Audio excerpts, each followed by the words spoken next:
Di sebuah kota yang berusaha mati-matian untuk melupakan kemarau. Hujan akhirnya turun menghapus kau dan masa lampau. Ia jatuh dengan lekas dan ringkas, seperti pesan-pesan singkatku di telepon genggammu, yang tidak atau pernah kau balas.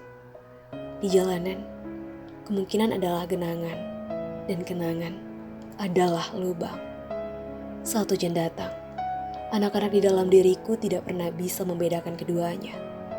Mereka seringkali pulang ke rumah dengan baju dan mata yang sama-sama basah. Di halaman belakang, kesedihan adalah pakaian yang tidak pernah kering. Ia terlampau sering kutinggalkan dan selalu lupa kutanggalkan. Di luar jendela, hujan masih belum berhenti.